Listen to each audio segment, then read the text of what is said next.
আলহামদুলিল্লাহ আলহামদুলিল্লাহ আলহামদুলিল্লাহ। দর্শক, এর থেকে বড় খুশির কোনো খবর আমি আজ পর্যন্ত দিতে পারি নাই, যদিও একটু লেট হয়ে গেছে, কিন্তু আজকে এনজয় করেন। আজকে আপনাদের জন্য ওই খবর আসছে, খাইয়া ফেলা হয়েছে গত 100 বছরে আপনি আমি বা পৃথিবী যা দেখেনি, নতুন কিছু দেখতে যাচ্ছি আমরা।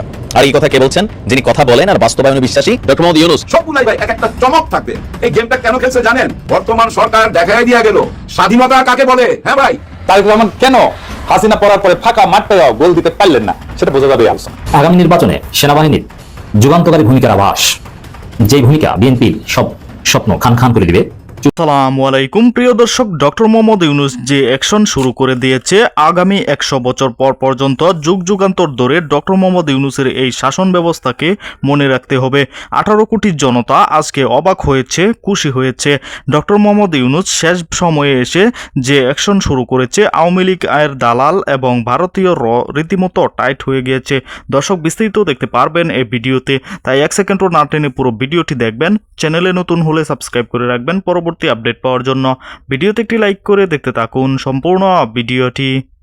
বাংলাদেশ থেকে আসা বেআইনি অনুপ্রবেশকারীদেরকে বা তাদেরকে বাংলাদেশিদেরকে তাড়িয়ে দেওয়ার জন্য বা এখান থেকে বিতরণ করার জন্য বা বিতাড়িত করার জন্য একটা কৌশল অবলম্বন করেছেন। বিভিন্ন রাজ্যে এসআইআর প্রক্রিয়া শুরু করেছেন ভোটার লিস্ট থেকে নাম বাদ দেওয়ার জন্য। যদিও শেখ হাসিনার নামটা আমাদের ভারতবর্ষের নির্বাচন ভোটার লিস্টে কোথাও কোনো রাজ্যতেই নেই, তবুও বলার কথা যে যেখানে বাংলাদেশিদেরকে খুঁজে খুঁজে বের করে দেওয়া হচ্ছে, বের করার একটা কৌশল নেওয়া হয়েছে, সেটা নেওয়া হোক, সেই নিয়ে আমাদের ভারতবাসীদের কোনো আপত্তি নেই, আপত্তি থাকার কথাও নয়, থাকবেও না। কিন্তু যেখানে চিহ্নিত বাংলাদেশি, ঘোষিত বাংলাদেশি, পরিষ্কার স্পষ্ট বাংলাদেশি শেখ হাসিনা, তাকে কেন ভারতবর্ষের আমার আপনার আমাদের সকলের করে টাকা নিয়ে, ট্যাক্সের টাকা নিয়ে বসিয়ে বসিয়ে খাওয়ানো হচ্ছে, তার নিরাপত্তার ব্যবস্থা করা হচ্ছে? এটা কেন করা হচ্ছে? ভারতবাসী হিসেবে ভারত সরকারের কাছে আমার একটা প্রশ্ন থাকলো, আপনি কি চান যে হাসিনাকে বাংলাদেশের হাতে তুলে দেওয়া উচিত? আমি চাইছি না, ভারতবর্ষের 150 কোটি মানুষ চাইছেন, ভারতবাসী চাইছেন যে আমাদের করের টাকা, আমাদের ট্যাক্সের টাকা আমরা নিজেরাই ভোগ করবো। আমাদের টাকাতে আমাদের ছেলেমেয়েরা স্কুলে পড়াশোনা করবে, আমাদের টাকাতে আমাদের বাড়ির লোকেরা হাসপাতালে চিকিৎসা পাবেন, আমাদের টাকাতে আমাদের ট্যাক্সের টাকাতে আমরা গাড়ি চড়বো, আমাদের ট্যাক্সের টাকাতে আমরা খাবো, আমরা পড়বো। বাংলাদেশ থেকে, পাকিস্তান থেকে, আফগানিস্তান থেকে এসে, ভারত আমেরিকা থেকে এসে, বিভিন্ন কান্ট্রি থেকে এসে বসবাস করবেন, ভোগ করবেন, তারা অধিকার ভোগ করবেন, এটা কখনো কেউ চাই না। ভারতবর্ষের কোনো একটা নাগরিকও চান না। সবাই চান যে বাংলাদেশের প্রাক্তন প্রধানমন্ত্রী শেখ হাসিনাকে এখান থেকে বিতরণ করা হোক, বিতাড়িত করা হোক, তাড়িয়ে দেওয়া হোক, ঘাট ধাক্কা দিয়ে রাজনৈতিক আশ্রয় নেবে, সে দেশে অন্যায়। বাংলাদেশ একটা স্বাধীন রাষ্ট্র, সেই দেশেতে বিচার প্রক্রিয়া চলেছে, সেই দেশেতে বিচার হয়েছে, তাদের আদালতে বিচার হয়েছে, তাদের আদালতে বিচার প্রক্রিয়া হয়ে তার শাস্তি ঘোষণা হয়েছে। এবং সব থেকে কথা একটা জিনিস মাথায় রাখতে হবে, বাংলাদেশের সঙ্গে আমাদের একটা বন্দি পাঠানো এবং বন্দি নেওয়া, এই যে একটা বন্দি প্রত্যার্পণ আইন, এই আইনটা কিন্তু, এই চুক্তিটা কিন্তু বাংলাদেশের সঙ্গে আমাদের রয়েছে। বাংলাদেশ ছাড়াও আমাদের একাধিক দেশের সঙ্গে আমাদের কিন্তু বন্দি প্রত্যার্পণ আইন কিন্তু আমাদের চুক্তিতে কিন্তু সই করা আছে। আমরা যদি শেখ হাসিনাকে না পাঠাই, সেক্ষেত্রে কিন্তু বাংলাদেশেও যদি আমাদের কোনো ভারতবর্ষে কোনো আসামি, কোনো অপরাধী ভারতবর্ষে অপরাধ করে যদি বাংলাদেশে গিয়ে গা ঢাকা দিয়ে লুকিয়ে থাকেন, তাদেরকেও কিন্তু বাংলাদেশ আমাদের কিন্তু পাঠাবে না। সেটা কিন্তু আমাদের জন্য অত্যন্ত ভয়ঙ্কর ব্যাপার হবে। একটা মহিলা একটা অপরাধীকে বাঁচাতে গিয়ে, শেখ হাসিনাকে বাঁচাতে গিয়ে আমরা ভারতবর্ষের কেন সম্মান নষ্ট করতে যাব? শেখ হাসিনাকে যদি আমরা এখন আড়াল করে রাখি, ভারত সরকার গার্ড করে রাখি, নিরাপত্তা দিচ্ছেন, এটা করে কি আমাদের 150 কোটি মানুষের, ভারতবর্ষের কোনো উপকার হবে? বিন্দুমাত্র উপকার হবে না, বরং পরোক্ষে আমাদের ক্ষতি হবে। তার কারণ বাংলাদেশের সঙ্গে আমাদের একটা চুক্তি আছে। কি চুক্তি আছে? বাংলাদেশের কোনো অপরাধী আমাদের ভারতবর্ষের মাটিতে যদি গাটাকা দিয়ে থাকেন, তাদেরকে ফিরিয়ে দেওয়াটা আমাদের আইনের মধ্যে পড়ে। আবার যদি বাংলাদেশে আমাদের ভারতবর্ষের কোনো অপরাধী, ধরুন আমাদের পশ্চিমবঙ্গে কোনো একটা জঙ্গি সংগঠন 10 জন, 5 জন, 20 জন বা 1 জন এখানে একটা মাওবাদী নাশকতা করলো, ওরে একটা ঘটনা ঘটিয়ে দিল, প্রচুর মানুষকে মারধর করলো, খুন করে দিল বা গুলি গালা ব্লাস্ট করালো, তারা গিয়ে মানে সীমানা পার করে বাংলাদেশের মাটিতে গিয়ে আশ্রয় নিয়ে থাকলো।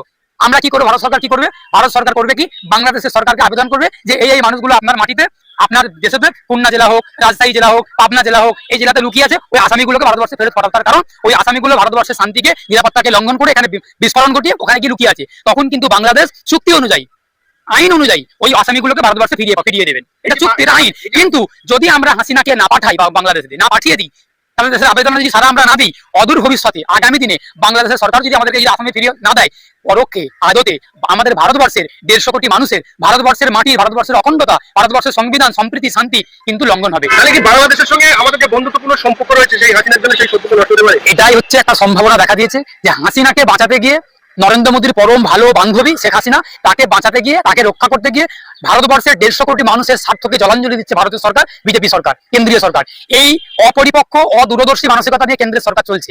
কেন্দ্রের সরকারকে মাথায় রাখতে হবে 150 কোটি মানুষের স্বার্থ জড়িয়ে আছে, যেখানে সেই স্বার্থকে রক্ষা করতে গিয়ে অনেক কিছু ত্যাগ করতে হয়। একটা বান্ধবীকে, একটা রাজনৈতিক নেত্রীকে, একটা বাংলাদেশের প্রাক্তন প্রধানমন্ত্রীকে বাঁচাতে গিয়ে, রক্ষা করতে গিয়ে এই 150 কোটি মানুষের স্বার্থকে জলাঞ্জলি দিতে পারে না কখনো কেন্দ্রীয় সরকার। এটা মাথায় রাখতে হবে, মাথায় রেখে সিদ্ধান্ত নিতে হবে, দূরদর্শী মানসিকতা থেকে সিদ্ধান্ত নিতে হবে। শেখ হাসিনা একটা রাজনৈতিক নেতৃত্ব, একটা রাজনৈতিক ব্যক্তিত্ব এবং আন্তর্জাতিক নেত্রী, এটা অস্বীকার করার কোনো জায়গাই নেই। কিন্তু আমাদেরকে মাথায় রাখতে হবে, যেই দেশের নেত্রী উনি, সেই দেশের আদালতে বিচার হয়েছে, সেই দেশের আদালত তাকে ফাঁসি দিয়েছেন এবং সেই দেশের সরকার আইনি প্রক্রিয়া মেনে শেখ হাসিনাকে ফেরত চেয়েছেন। কিসের স্বার্থ এখানে আছে হাসিনাকে আটকে রাখার?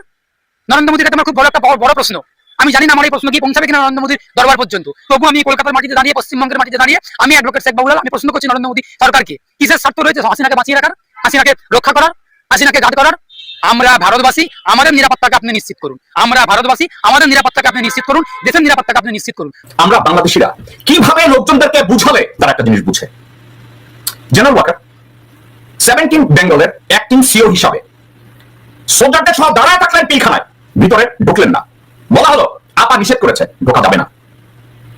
এই জেনারেল ওয়াকার মেজর অবস্থায়, জেনারেল ওয়াকার তার ব্রিগেড কমান্ডার হাকিমকে, ব্রিগেডিয়ার জেনারেল হাকিমকে ডিসঅবে করলো, ডিসিপ্লিন ব্রেক করলো, তারপরেও তাকে ওখানে রাখা হলো, তাকে ব্রিগেড কমান্ডার বানানো হলো 46 এর। লন্ডনে কোর্স করতে যাবে, ভর্তি পরীক্ষায় পাস করে নাই, ডোনেশন দিয়ে তাকে ওখানে ভর্তি করানো হলো। ভারতে পাঠানো হলো এমএসজি র, ভারতের সেনাপ্রধান, ভারতের প্রতিরক্ষা সচিব, তাদের সাথে 9 বার তাকে ভেটিং করানো হলো, তারপরে তাকে আমি চিফ বানানো হলো। ওয়াকারের তত্ত্বাবধানে আজ পর্যন্ত বিডিআর পিলখানার বিচারকাণ্ড সুষ্ঠুভাবে তদন্ত করতে দেওয়া হয় না। ওয়াকারের তত্ত্বাবধানে জনগণের উপরে হেলিকপ্টার থেকে গুলি করে আমার মা বোনদের বুককে ঝলসা করে দিয়েছে, বাচ্চাদেরকে মেরে ফেলেছে, শিশুদেরকে মেরে ফেলেছে, মাকে গুম করেছে, বাবাকে গুম করেছে, সন্তানদেরকে গুম করেছে, যা প্রত্যেকটা অপকর্মের সাথে ওয়াকার জড়িত। ওয়াকার এবং জেনারেল মুজিব, যে মুজিব বিশ্ববিদ্যালয়ে গিয়ে সারে জাহাজে আচ্ছা গান গেয়েছে, তারেক সিদ্দিকের গুণ তারা এখন ওখানে বসে আছে বাংলাদেশে ধ্বংসযজ্ঞ চালানোর জন্য। ওয়াকার বলেছে সে দেশে শান্তি আনবে। সম্মানিত দর্শক, সম্পূর্ণ ভিডিওটি দেখলেন, অবশ্যই বুঝতে পেরেছেন ভিডিওটি গুরুত্বপূর্ণ ছিল। দর্শক, ডক্টর মোহাম্মদ ইউনূস যেভাবে একের পর এক অ্যাকশন শুরু করেছে, ভারতেতে কেউ রক্ষা পাচ্ছে না। শেখ হাসিনার প্রতীকী ফাঁসি দেওয়া হয়েছে, রায়ের পর এই প্রতীকী ফাঁসির পর প্রমাণিত হয়েছে শেখ হাসিনাকে এনে বাংলাদেশে ফাঁসির কার্যে ঝুলাবে। ডক্টর মোহাম্মদ ইউনূসের শাসনামলে সেই কাজ করে যাবেন। ডক্টর মোহাম্মদ ইউনূস আন্তর্জাতিকভাবে সমর্থন অর্জন করছেন এবং সারা দেশ জুড়ে আলোচনা সৃষ্টি করে দিয়েছেন। দর্শক, এই ভিডিওতে যে তথ্যগুলো আপনারা পেয়েছেন, এ বিষয়ে আপনাদের কি মতামত তা অবশ্যই কমেন্ট করে জানাবেন এবং পরবর্তী আপডেট ভিডিওগুলো সবার আগে পেতে চ্যানেলটিকে এখনই সাবস্ক্রাইব করে রাখুন। এই মুহূর্তে বিদায় নিচ্ছি, দেখা হবে পরবর্তী কোনো ভিডিওতে। সে পর্যন্ত ভালো থাকুন, সুস্থ থাকুন। আসসালামু আলাইকুম।